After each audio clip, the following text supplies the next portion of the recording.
tujuan pembelajaran kita hari ini adalah yaitu hakikat sholat dan zikir untuk mencegah perbuatan keji dan mungkar, ya.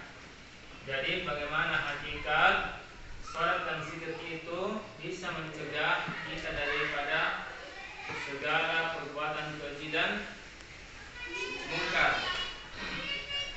Tetapi sebelum mulai pembelajaran hari ini, terlebih dahulu saya ingin mengecek perhatiannya dan kemudian kebersihan tempat duduknya. Sudah menyapu tadi, yang piket sudah menyapu tadi. Menyapu ini. Baik. Sebelum kita lebih lanjut memasuki materi, kita ice breaking dulu atau bermain supaya bisa semangat belajar, ya, supaya bisa konsentrasi belajar. Kita bermain dulu, ikuti saya, ya. Siap? Siap. Baik. Konsentrasi. Konsentrasi. Tidak boleh sempat berpikir, harus fokus. Baik, ikut saya, ya. Perhatikan nih. Tangan di atas. Di atas. Tangan di atas. Ternyata tidak fokus. Ada yang begini. Harap saya bilang apa? Tangan di atas. Baik, kita ulang. Tangan di atas. Ya, bagus. Tangan di atas, ya. Kemudian tangan ke samping. Tangan ke depan. Nah, sudah fokus tawa. Baik, tangan di atas lagi. Ya, ikuti Bapak. Putar, putar, putar, putar, putar, putar. Stop. Stop, stop, stop, stop, stop. Stop, aku bilang stop. Kenapa tidak putar ini? Tidak fokus, ya, ternyata tidak fokus. Baik, kita ulang. Tangan di atas. Putar, putar, putar, putar. Stop. Stop, stop, stop. Baik, sekarang tangan di dagu. Ada pegang jidatnya. Tangan jidat. Bagaimana? Sudah bisa fokus? Bisa. Bisa konsentrasi? Bisa.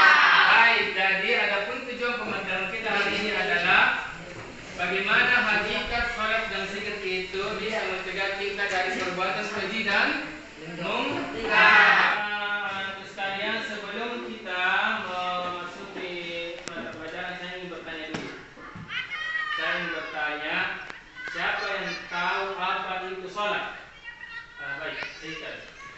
Sholat adalah aktivitas ibadah sebanyak 5 kali yang dilakukan setiap hari seperti isya, subuh, asar, dan maghrib. Bagus. Aktivitas ibadah yang dilakukan sebanyak 5 kali seperti apa itu? Isya. Apa lagi? Asar, maghrib. Itu sholat. Ya, ada sholat wajib, ada sholat sunnah. Baik. Selanjutnya apa itu? Zikir. Ya. Apa itu zikir? Zikir adalah aktivitas mengingat dan menyebut nama Allah seperti Subhanallah, Alhamdulillah, La ilaha illallah, Allahu Akbar. Ya, aktivitas katanya mengingat atau menyebut Allah Subhanahu wa taala seperti Subhanallah, Alhamdulillah, La ilaha illallah, Allahu Akbar.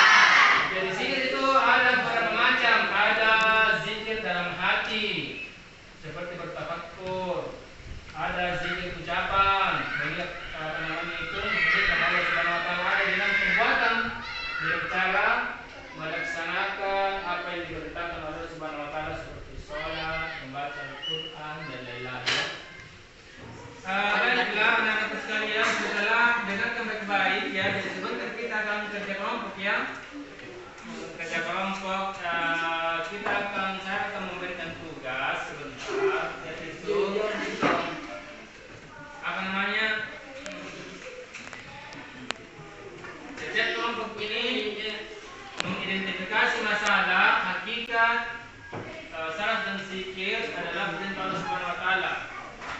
mengidentifikasi masalah yang hakikat salat dan zikir dalam kehidupan sehari-hari.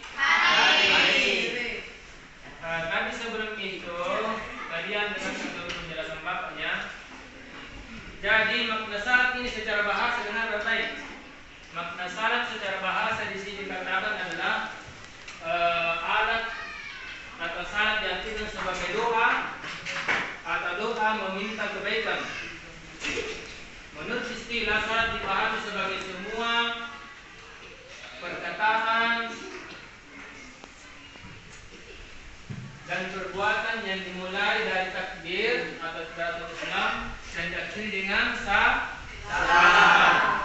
Jadi salat itu dimulai dengan takbir Allahu Akbar, kemudian diakhiri dengan salam. Kemudian zikir. Apa itu zikir? Zikir di sini artinya menurut bahasa adalah ingat atau mengingat Allah Subhanahu wa taala. Adapun menurut istilah zikir artinya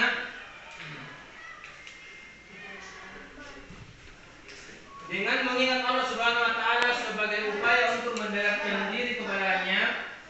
Kemudian tujuan utama dari perintah bersikat adalah agar terhindar dari kesombongan. Kalau kita mengingat Allah Subhanahu wa taala, maka kita terhindar dari sifat kesombongan. Kalau kita mengingat Allah Subhanahu wa taala, maka kita akan mengatakan bahwa hanya Allah Subhanahu wa taala yang Maha Esa. Kita tidak bisa berbuat apa-apa. Kita tidak memiliki apa-apa. Semuanya hanyalah milik Allah Subhanahu wa taala. Jadi tujuan zikir itu adalah untuk mengingat kebesaran Allah. Kalian sekarang perhatikan baik-baik. Setiap kelompok mengidentifikasi masalah hakikat salat dan zikir dalam kehidupan. Ya, siap? Siap. Baik, kerja kelompok, kerjasama yang baik antar kelompoknya. Kemudian tiap-tiap kelompok ada yang mewakili sebentar untuk naik membacakan apa hasil diskusi kelompoknya. Silakan dikerja.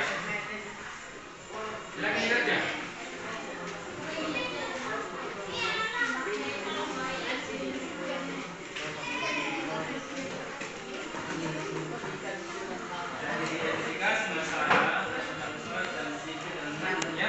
Sebentar ada seseorang yang membaca apa hasil diskusi kelompoknya. Ya, identifikasi masalah salat dan zikir dan kehidupan.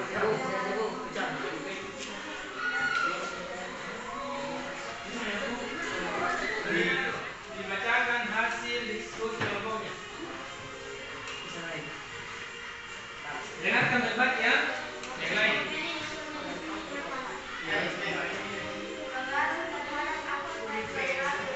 Tantangan lain adalah bagaimana salat dan zikir diterapkan dalam bentuk akhlak yang baik dalam interaksi sosial. Idealnya, ibadah ini seharusnya membawa dampak positif pada perilaku sehari-hari.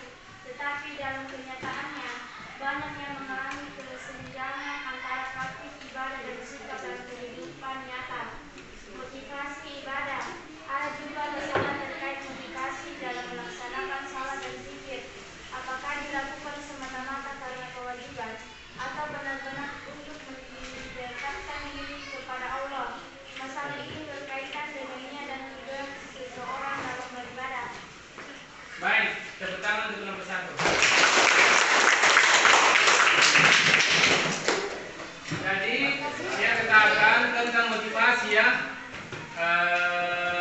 Ada beberapa orang yang tidak termotivasi untuk melaksanakan ibadah. Baik, nomor 2. Silakan nomor 2.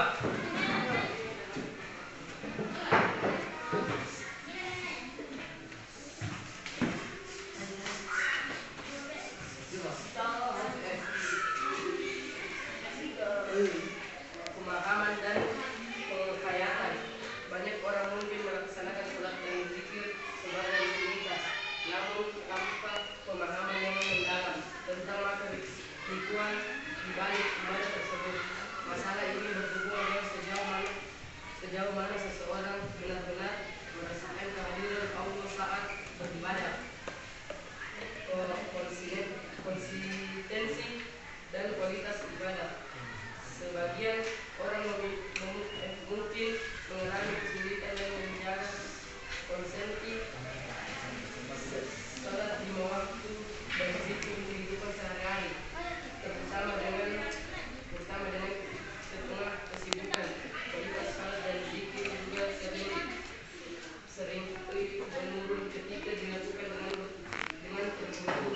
tanpa khusyuk. Baik, tepuk tangan untuk nomor 2. Jadi, nomor 2 ini dari hasil diskusinya yang menjadi masalah katanya yang pertama pemahaman. Banyak yang melakukan sholat tetapi tidak memahami apa itu sholat, ya, tidak memahami bacaannya, bahkan tidak menghafal bacaan sholat. Kemudian ada juga katanya yang melaksanakan sholat tapi tidak konsisten, artinya tidak terus menerus, kadang sholat kadang tidak. Jadi ini memang adalah masalah yang terjadi di masyarakat di dalam kehidupan sehari-hari. Selanjutnya kelompok 3. Silakan dibacakan kelompok 3.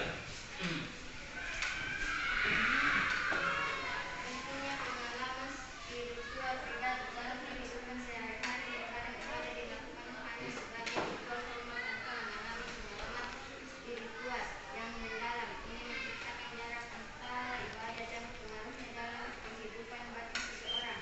Identitas masalah-masalah ini mencoba untuk menemukan solusi yang dapat meningkatkan pemahaman dan penghayatan dalam melaksanakan sholat dan zikir, sehingga ibadah menjadi lebih bermakna dalam kehidupan sehari-hari.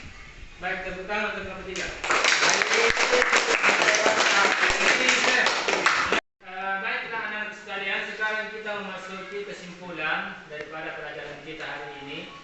Jadi kesimpulannya adalah bagaimana salat itu bisa menjadi sesuatu ibadah yang bisa mencegah kita dari perbuatan keji dan mungkar, ya. Kemudian yang kedua, salat itu harus bisa kita laksanakan secara konsisten, terus menerus. Kemudian kita harus memahami makna sholat. Jangan hanya cuma kita sholat, tidak mengetahui maknanya, tidak mengetahui bacaan sholat, ya. Jadi itu yang paling penting. Kemudian bagaimana supaya zikir itu bisa terus kita amalkan. Karena zikir ini sangat penting, bisa menjauhkan kita dari kesombongan. Kalau kita mengingat Allah Subhanahu Wa Taala, maka insya Allah kita akan rendah hati. Kita akan menyadari bahwa segala sesuatunya adalah milik Allah. Zikir itu bisa dalam hati, bertafakkur, mengingat kebesaran Allah. Bagaimana langit itu diciptakan tanpa tiang, karena itu adalah kekuasaan Allah. Bagaimana Allah Subhanahu Wa Taala menghidupkan, bagaimana Allah Subhanahu Wa Taala mematikan, ya. Kemudian kita juga bisa berzikir dengan ucapan Subhanallah. Apalagi? Alhamdulillah. Apalagi? La ilaha illallah, Allahu akbar. Bisa juga membaca Al-Quran. Bisa juga pergi ke pengajian. Itu zikir itu. Atau sholat. Sholat itu zikir yang dilakukan dengan perbuatan. Baik, sampai di sini untuk pelajaran kita hari ini. Untuk mengakhiri pelajaran kita hari ini, mari kita bersama-sama membaca